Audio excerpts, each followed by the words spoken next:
Bonjour et bienvenue dans cette nouvelle vidéo où cette fois nous allons nous consacrer à la démarche de VAE pour le diplôme d'auxiliaire de puériculture, le DEAP.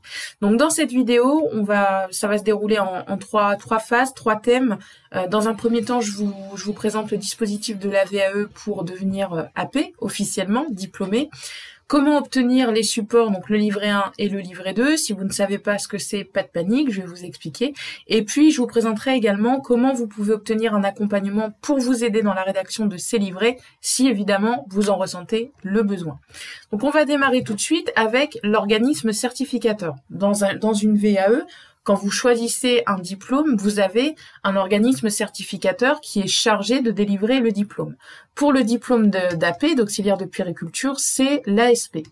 L'ASP, pour faire simple, c'est un organisme, un établissement public administratif qui est sous la tutelle du ministère de l'Alimentation, de l'Agriculture et de la Pêche et du ministère chargé de l'Emploi.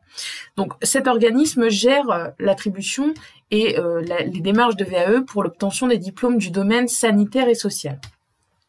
Je vous ai proposé le lien de cet organisme, lien que je vous remettrai dans la description de cette vidéo, juste en dessous la vidéo que vous êtes en train de visionner, comme ça vous aurez tous les éléments à votre disposition. Je vous mettrai également mon adresse mail, si jamais vous avez des questions, n'hésitez pas.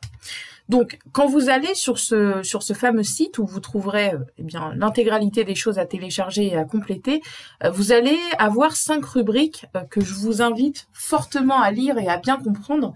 La première, c'est un descriptif métier où là, ça résume ce qu'on attend en fait aujourd'hui d'un auxiliaire de puériculture. Donc, ça vous permet de faire un premier parallèle entre votre expérience professionnelle actuelle et le diplôme que vous souhaitez valider avec le diplôme évidemment d'auxiliaire de puériculture.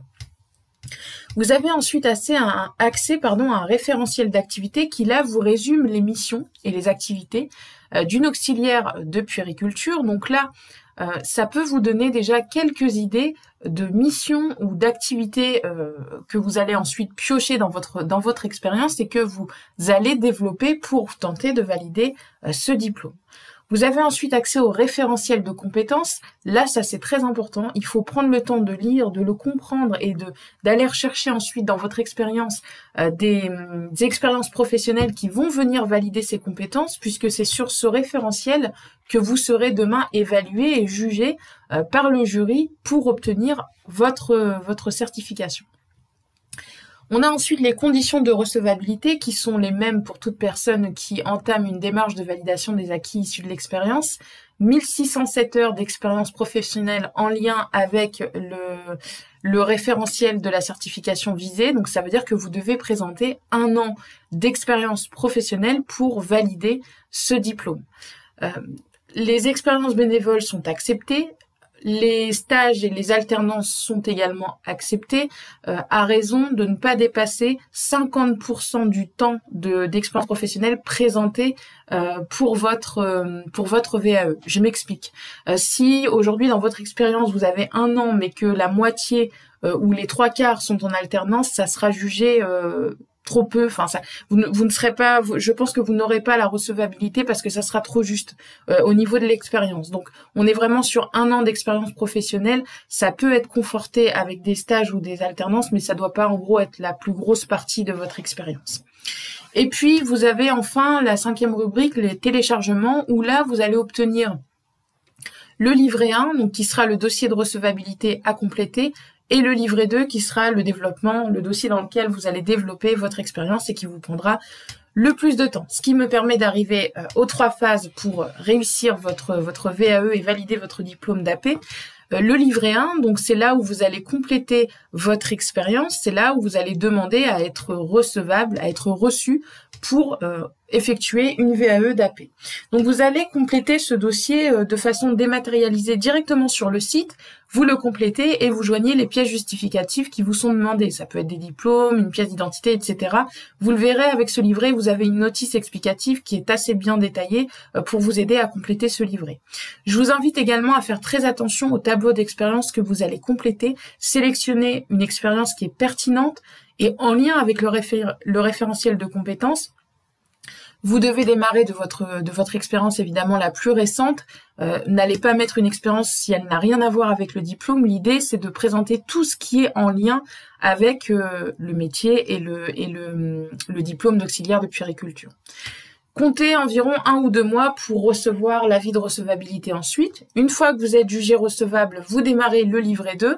Même chose, vous le téléchargez sur le site. Là, il faudra le renvoyer en version papier en plusieurs exemplaires, mais encore une fois, tout vous sera expliqué dans la notice.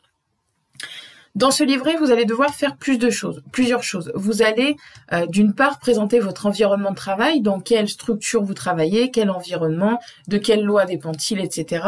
Vous allez vraiment présenter votre environnement de travail pour ensuite zoomer sur vous et votre place dans cet environnement pour ensuite développer votre expérience et sélectionner des activités et des missions qui sont pertinentes et qui vous permettront demain de valider la totalité des compétences attendues et du référentiel de compétences dont je vous ai parlé juste avant et qui servira évidemment le jury à vous évaluer, donc à évaluer les compétences que vous aurez développées. Cette partie-là, elle va vous prendre entre 8 et 10 mois, tout dépend du temps dont vous disposez, de l'aisance que vous avez pour rédiger votre dossier et de l'accompagnement que vous aurez ou pas, ça dépend de votre choix. Une fois que ce livret 2 est envoyé, une fois que ce livret 2 est rédigé, vous allez être convié à un oral avec un jury. Ce jury sera composé d'enseignants, sera composé de professionnels, et l'idée, ce n'est pas de représenter votre livret 2, mais c'est d'avoir un échange avec eux qui va se dérouler en 2 phases.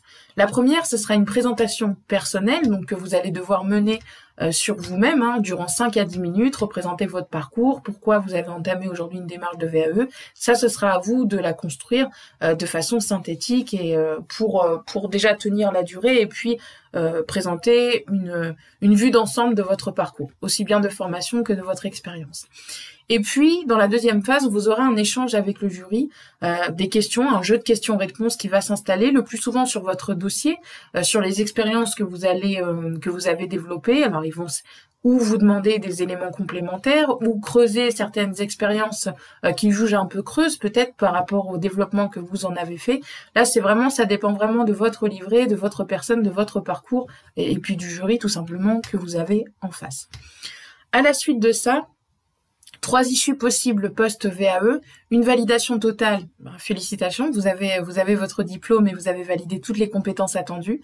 Une validation partielle, vous n'avez validé qu'un certain nombre de compétences du diplôme et dans ces cas-là, le jury émettra des prescriptions. Donc c'est vraiment à la carte, ça va dépendre de ce qui va vous manquer. Ça peut être de faire un stage ou une immersion dans un établissement, ça peut être de reprendre une formation pour compléter les petits manques dans votre expérience. Là, ça dépendra vraiment de votre parcours et de ce que vous avez développé dans votre livret. Et puis, la troisième issue qui est possible, c'est une invalidation de votre démarche. Donc là, vous n'avez pas su développer les compétences attendues, aussi bien dans le livret qu'à travers l'oral avec le jury. Et donc, pour ça, le jury n'est pas en capacité de vous valider votre diplôme et donc votre démarche. Et l'accompagnement dans tout ça. Alors, je vois beaucoup de personnes qui cherchent à obtenir un accompagnement qui ne comprennent pas trop déjà ce qu'est l'accompagnement. L'accompagnement, il est là pour vous donner une méthodologie et une structure dans la rédaction de votre écrit. On le fait pas à la place de vous, mais on vous donne une méthodologie, une façon d'analyser votre pratique professionnelle. On vous oriente également sur comment sélectionner les expériences les plus pertinentes, comment éviter les hors-sujets, comment analyser son expérience, etc., etc., comment rédiger une introduction percutante, comment présenter son environnement de travail.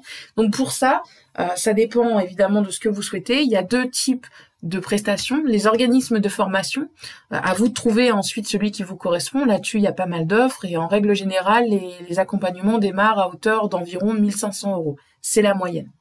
Ensuite, vous avez des personnes indépendantes comme moi. Donc, je vous ai mis mon nom si vous souhaitez me contacter. Je suis Alexandra Sierra et mon site c'est proavenir.com où là, vous avez des tarifs souvent à la carte, souvent également moins élevés avec des programmes d'accompagnement qui sont fractionnables. Fractionnable, ça veut dire quoi ?